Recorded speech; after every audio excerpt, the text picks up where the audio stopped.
Welcome to While We Were Distracted, the podcast where we explore topics that often get overshadowed in the rush of daily life. Please take a moment to like and subscribe. It really helps. Okay, let's dive in. We're looking at two uh, really intense legal stories dominating the headlines right now. Absolutely. On one side, you've got this very rigorous, evidence-based federal case concluding a jury verdict on attempted political violence. And then completely different, a story that's all about, well, political rumors, personal history, and this huge power of presidential clemency. Yeah, that contrast is really the perfect way to look at this. We're comparing the structure and the fact-finding of the courtroom, which we saw in the Ruth conviction against the much murkier, purely discretionary use of executive power. Right, focused on all these swirling reports around Sean Diddy Combs. Exactly. So our mission today really is to try and cut through some of that noise. We're going to synthesize the pretty meticulous evidence that led to the conviction for the attempted assassination of Donald Trump. And contrast that with just the immense political weight and, frankly, the legal finality that comes with these clemency decisions. Yeah. By the end of this, you should have a clearer picture of the legal processes involved, the specific evidence in one case, the reports in the other, and the really profound political implications of both. Okay, so let's start with the conviction. This wrapped up the trial of Ryan Wesley Ruth. The outcome. Pretty definitive. A federal jury convicted Ruth, who's 59, from Hawaii. And the conviction was for attempting to assassinate Donald J. Trump. This was while he was a major presidential candidate down in West Palm Beach, Florida. Right. And these weren't minor charges, were they? No, not at all. They really reflect how serious this attempt was. Ruth was convicted on several counts: attempted assassination, assaulting a federal officer, and firearm violations, too. And the potential penalties. They're severe. Yeah, and what really stood out to me in the source material is that potential sentence. Life imprisonment. That's the maximum for the attempted assassination charge and for one of the specific firearm violations he was convicted of. Life for each. That's huge. And the Department of Justice, their response after the verdict really drove home the magnitude of this crime. They definitely framed it as more than just an attack on one person. It was positioned as an attack on the whole democratic process. We saw quotes calling it an affront to our very nation itself. Exactly, and a rejection of political violence. The U.S. Attorney Jason Quinones, he explicitly linked this incident to what he described as a pattern. He mentioned political violence poisoning our public square. And he even specifically cited what he described as previous acts like the assassination of Charlie Kirk. That kind of language shows you the political significance the government's placing on this. It does. Now, what's fascinating here, too, is that the assassination attempt itself failed. Right, and the sources are pretty clear. That failure came down to the quick thinking and decisive action of one specific person. Yeah, U.S. Secret Service Special Agent Robert Fricano, he was apparently patrolling a hole ahead of the former president at the Trump International Golf Club. And he spots Ruth, hidden, pointing an SKS-style rifle right at him. Incredible. And Fricano didn't hesitate. He fired first. That action forced Ruth to drop his weapon, flee. Yeah. It basically stopped the whole thing right there. It just highlights that razor-thin margin, doesn't it, between success and failure in these kinds of planned attacks. Especially when there's that level of planning involved. You mentioned a sniper's hide. Exactly. That phrase itself suggests something almost military, planned out, not just some rash act. Does that level of organization, does that make the legal case for attempted assassination stronger? Does it prove that premeditation? Oh, absolutely. Yeah. The evidence laid out at the trial really points to methodical intent. That sniper's hide, it wasn't just some random spot. No, it was specifically built into the fence right by the golf club's sixth-hole green. That's where the target would have been most exposed. Okay, and the gear they found there. It sounds like he was ready for more than just a single shot. Definitely. It wasn't just a rifle, an SKS-style loaded, safety off. Yeah. And significantly, the serial number was obliterated. That's a serious federal crime in itself. Right.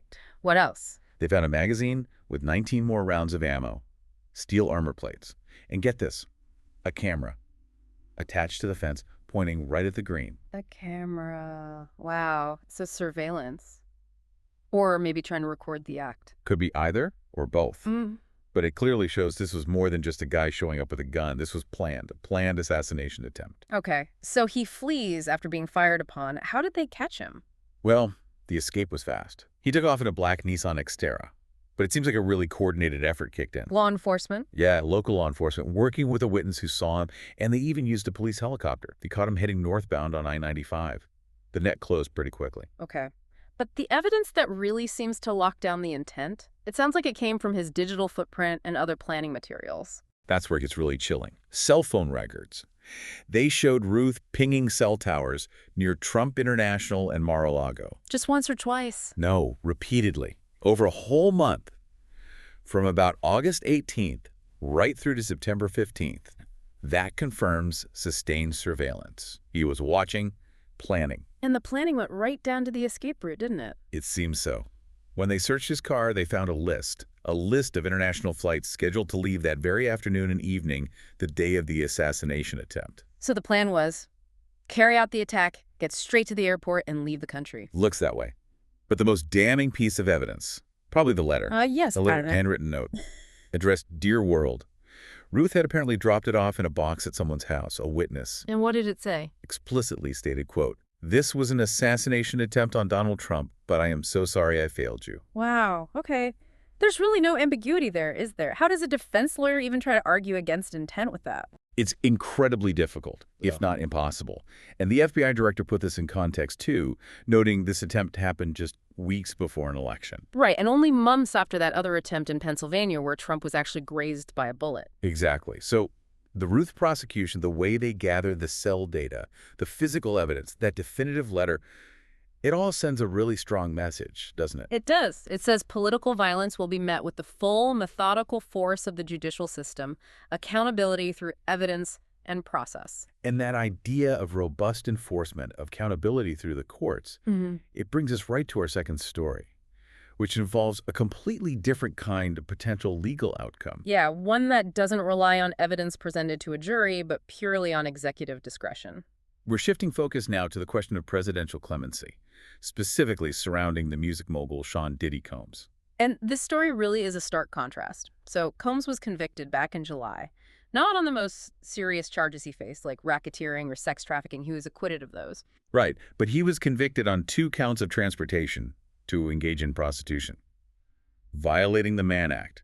He's currently serving a 50-month sentence for that. And his lawyers are appealing that conviction. So you have a man in federal prison actively fighting his conviction through the legal system. But whose fate could, theoretically, be changed instantly by a single signature from the president. And this whole situation just exploded because of these conflicting reports. First, TMZ comes out. Yeah, TMZ reported, and they cited a high-ranking White House official saying the president is basically vacillating, going back and forth on commuting Diddy's sentence. And they said he could be set free as early as this week. That's incredibly fast. It is.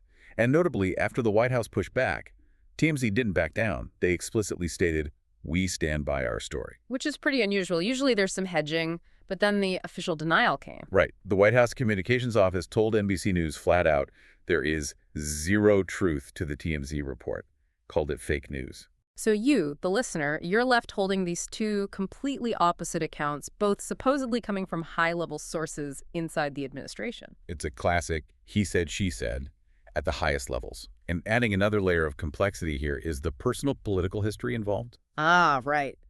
President Trump himself commented on this possibility earlier. He mentioned Diddy being very hostile towards him back in 2020. And he specifically said that past hostility makes giving clemency more difficult to do.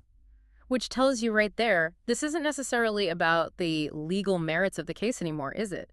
It's potentially about the political relationship, the personal dynamic between the president and the person seeking clemency. Precisely. And that really brings us to the core of this part of the discussion.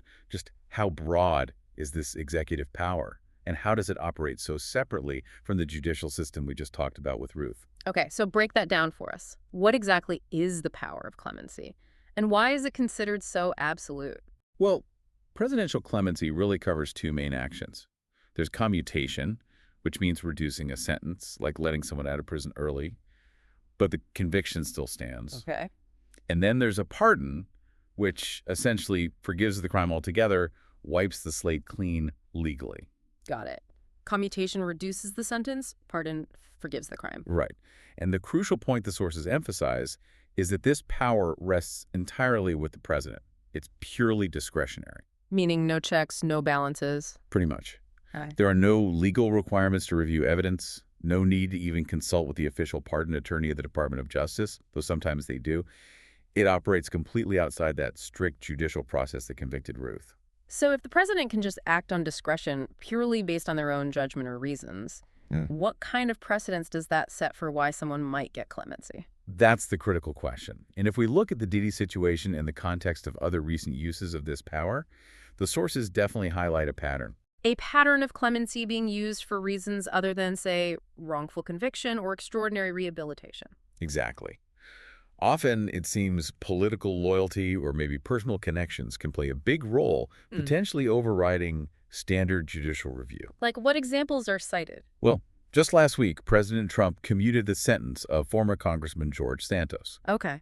And the reason given? The sources cited the reason as being specifically because Santos was supposedly targeted for voting Republican. Wow. So an explicitly political justification for clemency. That action immediately sets a precedent, doesn't it? Yeah. That clemency can be politically motivated and justified openly on partisan grounds. That's quite something, especially when you contrast it with the Ruth case built on mountains of physical evidence, cell records, a confession letter. And then the Santos commutation rationale is reported as political alignment. It's a stark difference. And there are other precedents mentioned, too, like the pardoning of around 1,500 defendants connected to the January 6th Capitol attack, and then more sort of personal-seeming examples. Clemency for Todd and Julie Chrisley, the reality TD couple, or an executive convicted of tax fraud whose mother reportedly went to a high-dollar fundraiser at Mar-a-Lago. So it's not just Santos. There's a broader context here of actions that appear driven by politics or personal connections. That seems to be the picture the sources paint, and it leads to this internal tension, apparently. How so? The sources mention resistance from within the White House staff. Some aides were reportedly urging Trump not to commute Diddy's sentence, presumably because of the potential political backlash or the optics. Right. But the prevailing feeling among the staff, according to reports, is basically that Trump will do what he wants. His discretion is absolute. And this is why these clemency decisions, or even just the rumors of them, matter so much to you listening right now. Exactly. They demonstrate the sheer political weight and the final legal authority wrapped up in presidential discretion. While the Ruth case showed us how the judicial system requires stringent evidence, jury agreement, a whole process for accountability. The Diddy situation, whether the commutation happens or not, shows that executive power can just bypass all of that based on personal whim, political calculation, maybe past relationships, who knows? Okay, so let's try to synthesize this. What's the big takeaway when you put these two narratives side by side? We've really explored two powerful but very different legal forces of law play. On one hand, the robust, evidence-driven accountability for acts like political violence. We saw that clearly in the Ruth conviction. And on the other hand, this highly political, highly discretionary use of executive power shown by the Diddy reports and those other recent clemency actions. The core tension, I think, is between that judicial accountability, where facts presented to a jury are supposed to be paramount, and executive mercy, where suddenly political context and personal discretion can become the deciding factors. It really highlights how differently justice can be applied, depending entirely on which branch of government gets the final word. Yeah. And the key nugget of knowledge for you here might be this. Think about all the painstaking effort in the Ruth trial. The surveillance evidence, the physical items, the jury deliberation, the verdict, all of that accountability. Could, in a different case involving clemency, be wiped away instantly by one person's decision? Right. Not based on new evidence or innocence, but potentially just on political will or personal preference. Which leaves us with a final, maybe provocative thought for you to chew on.